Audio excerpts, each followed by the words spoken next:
It's funny when it works backwards, and sometimes I only have an orange piece of paper, let's say, and I have to work something onto that. This drawing here, this wave, is something that that's how it came up.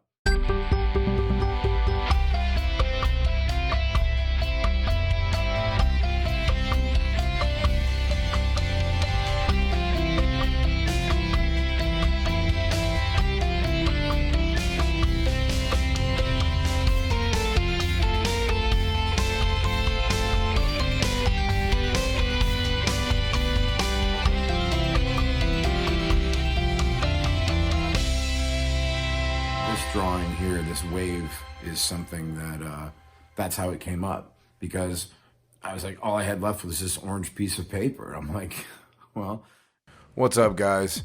So why that's a big deal is just because I usually don't use bright colors for doing these projects on the channel here, just because using the brighter color is a lot more difficult. You have to save paper while creating other shadows, and just makes it a little bit more difficult. So I challenged myself and try to do like one of these old school PBS Bob waves, but using this chalk technique. So you can see I threw a piece of tape across the top just because I wanted to make sure I had a really straight horizon line to work with. And I'm just working on getting where my main light source is, and getting something working in the sky, some contrasting colors, clouds, whatnot. I will say this was pretty difficult, and I think the end result, I think my perspective is actually off a little bit. But like I said, this was a challenge for me to do these, because I've never really done one before. Now, as you can tell, I'm going through trying to create some darker spots, really nail down some of that contrast. But again, that's part of it being difficult when you're using the brighter colored paper like that.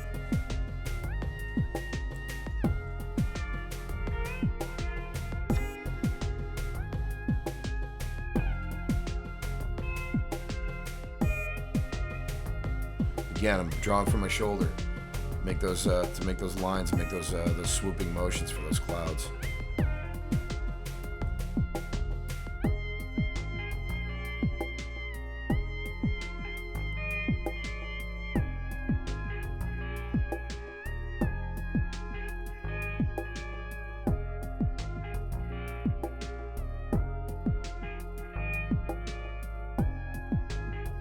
The next technique that I'm using, I'm for the water.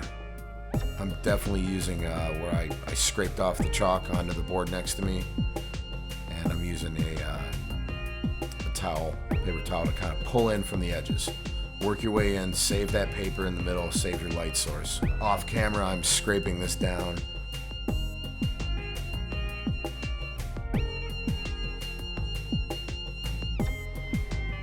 So again, I'm pulling in from the edges. All right, trying to save that paper color in the middle there, kind of like where our sunset's coming through there. Again, that's like a really good dark blue. Just like a little side note with the orange paper. The reason I went with the water and gave the idea, because the first thing sometimes I think of is like, what's a good contrasting color to orange? Well, blue and orange are complementary colors, so the blue and the orange kind of just work really good on paper together.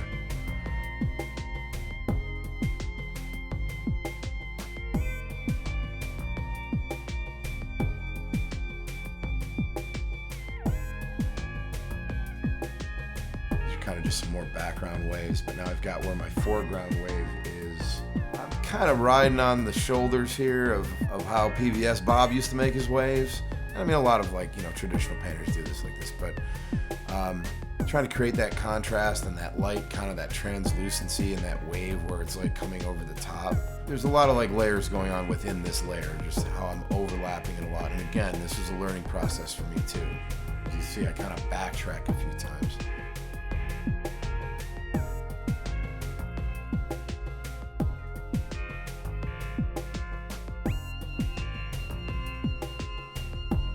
I'm trying to create that mist, that crash that's coming over the top. And again, I'm really literally following in my head like the old technique of what I used to see PBS Bob do and how he would go about it, in what order.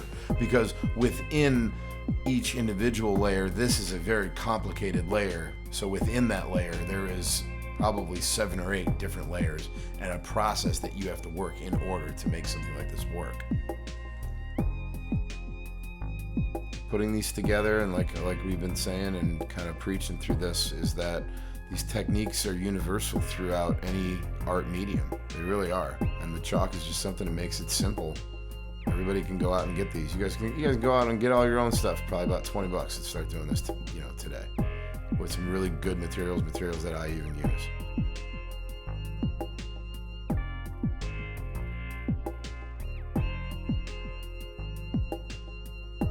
Just nail it down a little bit, give it some really good depth, whatnot. And I think it worked out pretty good, because those little highlights work really well.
Now all I did is I did something here to kind of just separate this, and again do another layer, like a foreground, to kind of set those into the background. And again, I don't know if they necessarily work. They almost don't even look like they're part of it. They just look more like a vignette. Just kind of bookends. It bookends the drawing. Kind of like just gives you this other layer. But you want to be careful, because I put that really dark full black in there because it's so close to you. But I really tried to tone that really far down as far as I could, so it blended into the paper. You'll see how I kind of almost grabbed a matching colored chalk and faded some of those areas in so it wasn't so harsh. But again, like I've always said, you need those silhouettes to work off of.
Have some fun with this one, guys. It's a tough one. As always, send them in. I want to see what you guys are doing out there. Chalk amongst yourselves. And we'll see you guys next time on Chalk It Up, man. Go get it. So I was afraid of this one. But the point is that it happened because I only had an orange piece of paper left and I wanted to do something. So it was kind of like the reverse. Instead of me seeing it and a piece coming out of it, I was forced into that, and I had to create something for it. So guys, thanks for watching. Subscribe button, like button, share it. We want to see the work that you guys are doing at home. Send it in to us, please. So we appreciate it. We appreciate the support. Subscribe, like it, share it. Message us at chalkitupmessages@gmail.com. You can DM us on IG too at chalkitup101. So thanks, guys. We appreciate it.